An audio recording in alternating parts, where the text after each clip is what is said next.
Gjergj Rebara, shumë aktiv në rrjetet sociale, në shesh, ka qenë një zëk shumë kritik, madje ai që më ka përshtypje është edhe përplasja jote direkte me kryeministrin Rama për çështjen që ngren protesta, edhe për atë që timet e drejtë quan që ka ardhur fundi.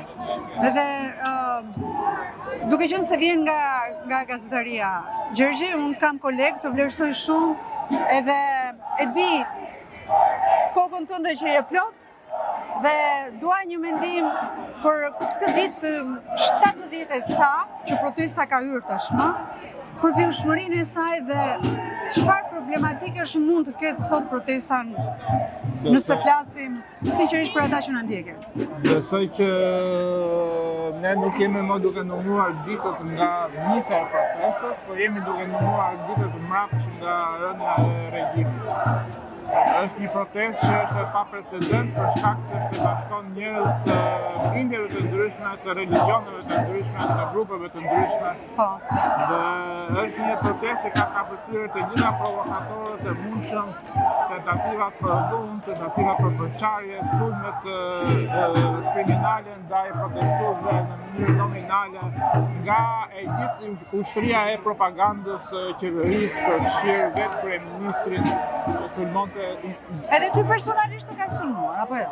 Unë nuk po flas për veten time personalisht sepse nuk ma ndjen, po them që është duke pas parasysh sasinë e stormave të lumit që është hedhur nga të gjithë qytetarëve një nga një në protestë, besoj që kemi bërë një punë të jashtëzakonshme që jemi në ditën kaq shumë gjatë dhe do vijojmë besoj deri në fund. Do t'jetë po kaq e fortë protesta, Gjergj, domethënë na thuaj diçka nëse ke informacion. Besoj që nuk kam informacion sepse protesta është pa udhëheqësi, secili del në protestë për veten e vet, nuk përfaqëson askënd. Po besoj që nuk e pas parasysh vetëm elementin aferor që është vaka. Sot e kemë dita më me vakë në këtë vit, dhe pritet që në ditët në vijim do jetë më freskët, që në ditët në vijim normalisht do filloj që të ketë shumë njerëz. Dhe pastaj në shtator besoj që do të kthehemi të protestën pasive që do të japë fundi. Protesta do të vazhdojë dhe në shtator dhe në tetor dhe në nëntor. Protesta do të vazhdojë deri në rrezimin e Ramës. Nuk ka të asnjë të rrezikshme. Besoj, ata qytetarët e caktojnë vetë se të mbaron protesta, por me sa shoh unë qytetarët kanë ndërmend që ta bëjnë deri në fund. Ti mendon që Rama jep dorëshën Gjergj? Mendoj që sa më parë ta bëj, aq më kollaj do ta ketë edhe politikisht, edhe nga pikpamja njerëzore. Si e komenton drekën me Alex Sorosin sot në Tërmi? Besoj që është një ngjarje e parëndësishme në ditën e protestës. A ka prezencë Sorosit në të terren? Unë nuk di që nuk besoj të teoritë e komplotit botërore dhe nuk mendoj që Sorosi ka në indikim në protestë. As nuk ka një ndikim në Shqipëri. As nuk ka ndikim në Shqipëri. Gjergj, ti je shumë kritik në shkrimet e tua, edhe shumë konkret, edhe ecën dhe me fakte, edhe me prova, në atë se çfarë, në atë objeksionin tënd që ti e mbron me dinjitet edhe me fanatizëm. Kush është gjëja për të cilën ti mendon që Rama duhet të japë dorëshën? Ajo që duhet ta dorëzojë. Korrupsioni sistemik, sistemi korruptiv që ka ndërtuar për gjatë gjithë kësaj kohe, e cila është përkthyer në shkeljet masive të drejtave të njeriut, nga drejta e pronës e drejta e jetës. Ky është një sistem kleptokratik, është një hajdutokraci, e cila normalisht duhet rrëzohet si hajdutokraci, nuk rrëzohet si qeveri. Rama nuk rrëzohet si kryeminist, rrëzohet si Tirana. Pra ti përfshin të gjithë stafin e tij, pra gjithë këshillin e ministrave, gjithë ministrat. Dosja Balluku është treguesi i kyç që sugjeron që korrupsioni është sistemik. Domethënë nuk ka një zyrtar që vjedh një tender, po jap të gjitha tenderet të manipuluara dhe të kontrolluara me vizore. Dhe ky korrupsion sistemik në rast se Rama nuk është përgjegjës në pikpamje penale, natyrisht është përgjegjës nga pikpamje politike. Në humbjen e tij është vjedhur në mënyrë vizore i gjithë buxheti i shtetit. Sazani do të bëhet, thot Rama. Besoj që Sazani s'ka asnjë shans të bëhet jo pse I pëlqen Ramës ose jo, po sepse për çështje fizike Sazani është një ishull pa ujë dhe pa energji elektrike dhe është 30 km larg bregut të detit dhe është e pamundur që të mendosh që mund të ketë një zhvillim në Sazan.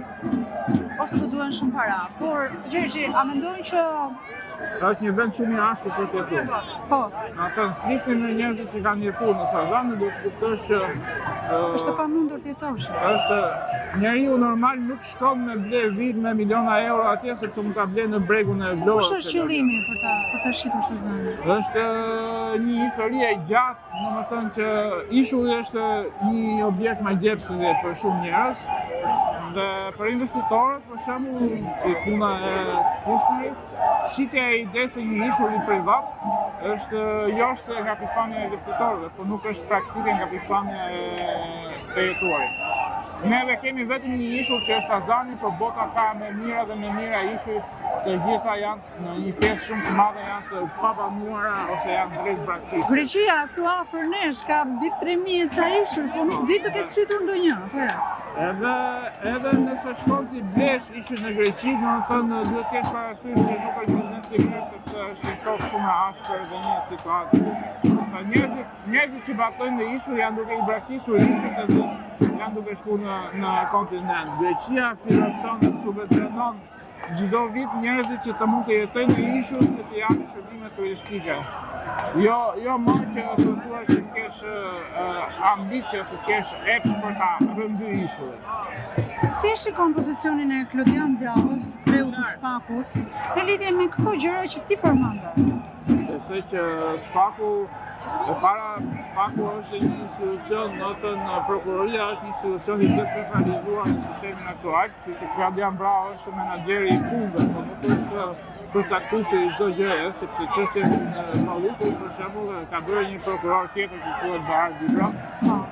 Dhe çështjet të tjera, domethënë çështjen e fundit të pastrimit masiv të parave ka bërë Artin Dumani dhe një tjetër e ka bërë Doloresa Musaveliu, që çdo prokuror merr vendime të veta dhe roli I shefit të prokurorisë është menaxheri I punëve, por nuk është më si në kohët e vjetra që përcakton çdo gjë.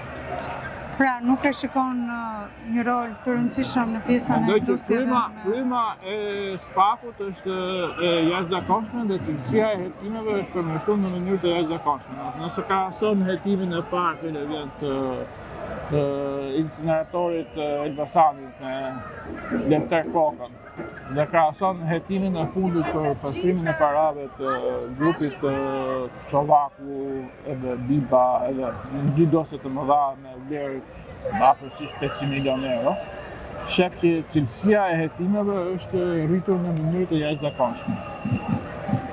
Gjergji është një si mirë, një edhe prokuror dhe me emra, kështu që kjo është shumë e rëndësishme për gjithë ata që na ndjekin, që është I mirë informuar, që të dëgjoni me kujdes. Okej, Gjergji, ti personalisht, kujt do të dilje përballë njërit nga këta ministrave që sot Rama I mban aty pas vetes, dhe do t'i thuaj që ti nuk e meriton këtë vendin e punës. Kush do t'ishte mbas Ballukut? Mendoj që kam parë deklaratat e pasurive të gjithë ministrëve të Ramës edhe që të gjithë kanë të pasurive pa justifikuar, që të gjithë mendoj që duhet të largohen. Çfarë kanë përveç parave nëpër banka, Gjergji? Nuk e di se çfarë kanë, kam parë vetëm ato që kanë deklaruar dhe kam parë çfarë asetësh kanë deklaruar dhe çfarë të ardhurash kanë dhe kam dalluar domethënë që janë pasuruar për sa vite? Janë pasuruar në ato që kanë deklaruar vetë në rendin e miliona eurove dhe I kanë tërësisht të pa justifikuara me burime të ligjshme. Do të thonë, në rast se do të kishte një proces vetingu siç ishte për gjykatësit dhe prokurorët për anëtarët e Këshillit të Ministrave, shumica dërmuese e tyre do të rrezoheshin për shkak se kanë burime të pamjaftueshme financiare për të justifikuar pasuritë e veta. Dhe sërish, prapë, ILTKPI-ja nuk merr në masën e tyre. Besoj që është një situatë komplekse, sepse neve bëm procesin e vetmingut të prokurorëve dhe gjyqtarëve posaçërisht sepse Ilegalëria nuk bëri punën e vet. Po. Jo, procesi i vetmingut të predikantëve nuk bëhet dot me proces administrativ, por bëhet me kutinë e votimit, kështu që qytetarët duhet të dërgjegjësohen për situatën, po nuk bëhet dot kështu.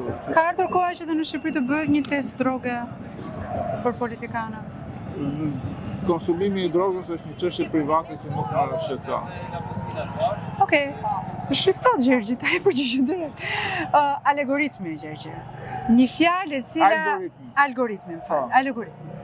Është një fjalë e cila u përmend fillimisht nga kryeministri, edhe më pas pati edhe një reagim nga protestues, nga emra të njohur, nga gazetarë etj. Si e shikon? Ka bërë punë apo ka prishur punë algoritmi? Algoritmi reflekton frymën e përgjithshme të qytetarëve. Dhe fryma e përgjithshme e qytetarëve është protestë, kështu që algoritmi reflekton protestën. Algoritmi nuk është asgjë veçse një sistem në të cilën ndërveprimet tona në rrjetet sociale informojnë sistemin se çfarë gjërash neve na pëlqejnë. Në rast se na pëlqen që vjen protesta, do na shfaqin më shumë video nga protesta. Në qastin që ne na shfaqin më shumë, të gjithë shqiptarëve i shfaqin më shumë informacion nga protesta, kjo tregon që shqiptarët janë të interesuar për protestat. Edhe kjo është në dëm të Ramës, natyrisht. Po nuk është algoritmi që ka shkaktuar këtë. Nuk është algoritmi që ka shkaktuar protestë, është protesta që kanë ndryshuar algoritmin. Është protesta që kanë ndryshuar algoritmin. Një mesazh të fundit për gjithë ata njerëz që cilët nuk janë bashkuar deri tani protestës, apo janë skeptik, apo shajnë, apo janë ato patronazhistë apo jo. Çdo ditë në orën 7 jemi në shesh. Gjergji, ke ndonjë skandal tjetër që e ke në dorë për ta plasur në media? Jo, akoma. Okej, Gjergji, faleminderit shumë. Edhe punë